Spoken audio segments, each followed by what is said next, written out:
আসসালামু আলাইকুম। Recipe by beauty চ্যানেলে আপনাদেরকে স্বাগত জানাই। আজ আপনাদের সঙ্গে শেয়ার করব টমেটো, খেজুর আর কাজু বাদাম তেঁতুল দিয়ে খুবই সুন্দর একটা রেসিপি। এই রেসিপিটা খেতে খুবই ভালো লাগে। আপনারা গরম ভাতও খেতে পারেন বা এটা রুটির সঙ্গেও খেতে পারেন। তো অবশ্যই স্কিপ না করে পুরো রেসিপি দেখে নেবেন। আশা করছি আপনাদেরকে অনেক বেশি ভালো লাগবে। তো চলুন কথা না বাড়িয়ে রেসিপি শুরু করি। এখানে দেখুন আমি 600 গ্রাম মতো টমেটো কেটে নিয়েছি। তো টমেটোগুলো এভাবে একটু পাতলা পাতলা করে কেটে নিতে হবে। প্রথমে ধুয়ে নিয়েছি, তারপরে কিন্তু কেটে নিয়েছি। যতটা সম্ভব পাতলা করে আপনারা কেটে নেবেন। আর এখানে দেখুন কিছুটা নিয়েছি পাকা তেঁতুল, আর এখানে নিয়েছি কাজু বাদাম, আর এখানে 7-8টা মতো নিয়েছি খেজুর। এখানে সবকিছু আমার পরিমাণ মতো নিয়ে নিয়েছি, আপনারা কিন্তু আপনাদের পরিমাণ মতো নিয়ে নেবেন। এবার এগুলোকে সাইডে রেখে দিচ্ছি। এবার গ্যাস অন করে কড়াই দিয়ে দিলাম, দিয়ে দিচ্ছি এখানে সরষের তেল। তো এখানে আমি 2 টেবিল চামচ মতো দিয়ে দিলাম সরষের তেল। আর এই রান্নাটা কিন্তু সরষের তেলেই করতে হবে, তাহলে খেতে ভালো লাগবে। হাফ চা চামচ মতো দিয়ে দিলাম গোটা জিরা, আর এখানে দিয়ে দিলাম 3টে শুকনো মরিচ। তো শুকনো মরিচগুলো একটু ভেঙে দিয়ে দিলাম। এবার এগুলোকে একটু ভেজে নিচ্ছি। জিরা শুকনো মরিচগুলো ভাজা হয়ে গিয়েছে। এবার আমি এখানে দিয়ে দিচ্ছি রসুন। এখানে আমি 7-8টা মতো রসুনের কোয়া খোসা ছাড়িয়ে একটু থেতো করে নিয়েছি। তা আপনারা চাইলে কুচি করেও দিতে পারেন। এবার এগুলোকে একসাথে একটু ভেজে নেব। দিয়ে দিলাম একটা তেজপাতা। দেখুন সুন্দর কালার হয়েছে, আর এগুলো ভাজা হয়ে গিয়েছে। এর থেকে কিন্তু বেশি ভাজা যাবে না, তাহলে কিন্তু রসুনটা তিতা লাগবে। এই পর্যায়ে আমি এখানে টমেটোগুলো দিয়ে দিলাম। টমেটোগুলো দিয়ে খুব ভালোভাবে একটু নেড়েচেড়ে মিশিয়ে নিচ্ছি। তো যারা ভিডিওটি ইউটিউব চ্যানেল থেকে নতুন দেখছেন, প্লিজ চ্যানেলটা সাবস্ক্রাইব করে চ্যানেলের সাথেই থাকবেন। যারা ফেসবুক পেজ থেকে ভিডিওটি দেখছেন, একটা লাইক দিয়ে পেজটা ফলো করে রাখবেন পরবর্তী ভিডিও নোটিফিকেশন পাওয়ার জন্য। টমেটোগুলো খুব ভালোভাবে নেড়েচেড়ে মিশিয়ে নিলাম। এবার এখানে দিয়ে দিলাম স্বাদ মতো লবণ। তো এখানে আমি হাফ চা চামচ লবণ দিয়ে দিলাম। দিয়ে দিচ্ছি সামান্য একটু হলুদ গুঁড়ো।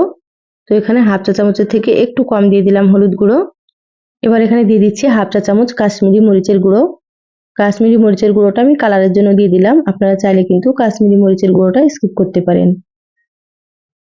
এবার একসাথে খুব ভালোভাবে একটু নেড়েচেড়ে মিশিয়ে নিচ্ছি।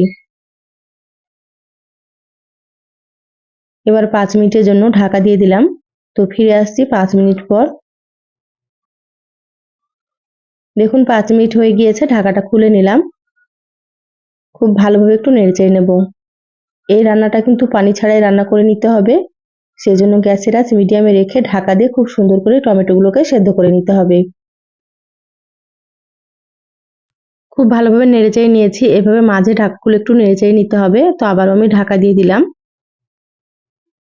প্রায় 6-7 মিনিট মতো আমি রান্না করে নিয়েছি। ঢাকাটা খুলে নিলাম। দেখুন টমেটোগুলো কিন্তু সুন্দর মতো সেদ্ধ হয়ে গিয়েছে। এইভাবে করে টমেটোগুলোকে সেদ্ধ করে নিতে হবে। আর দেখুন টমেটো থেকে কিন্তু অনেকটাই পানি ছেড়েছে। এখানে কিন্তু আমি কোনো রকম পানি ব্যবহার করিনি। এবার আমি এখানে দিয়ে দিলাম কাজু বাদাম। তো দেখুন কাজু বাদামগুলো আমি কুচি করে নিয়েছি। এইভাবে ছোট করে কুচি করে নিতে পারেন আপনারা, বা আপনারা এখানে গোটাও দিতে পারেন। এবার আমি এখানে দিয়ে দিলাম খেজুরগুলো। তো খেজুরগুলো আমি ছোট ছোট করে কেটে নিয়েছি। এবার সবগুলো একসাথে খুব ভালোভাবে একটু নেড়েচেড়ে মিশিয়ে নেব।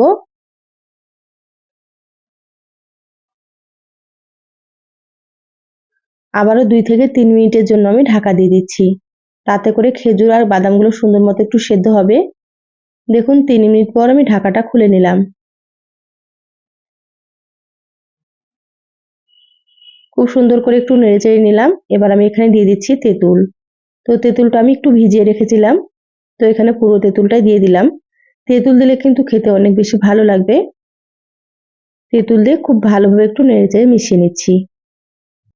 আমার চ্যানেলে আরো অনেক রেসিপি আছে, চাইলে আপনারা রেসিপিগুলো দেখে নিতে পারেন। আমি সবসময় সহজ রেসিপিগুলো আপনাদের সঙ্গে শেয়ার করার চেষ্টা করি, আর খেতেও খুবই ভালো হয়। আপনারাও রান্না করে খেয়ে আমাকে কমেন্ট করে জানাবেন আপনাদেরকে কেমন লেগেছে। এবার আমি এখানে দিয়ে দিচ্ছি চিনি। তো এখানে আমি 5 চা চামচ চিনি দিয়ে দিলাম। তো মিষ্টিটা আপনারা এখানে নিজেদের টেস্ট অনুযায়ী দিয়ে দেবেন, আপনারা যেমন মিষ্টি খেতে পছন্দ করেন। তো আপনারা যদি খুব বেশি একটু কড়া মিষ্টি খেতে পছন্দ করেন, তাহলে এখানে আরো 2 চামচ মতো চিনি দিয়ে দেবেন। একসাথে খুব ভালোভাবে একটু মিশিয়ে নিচ্ছি।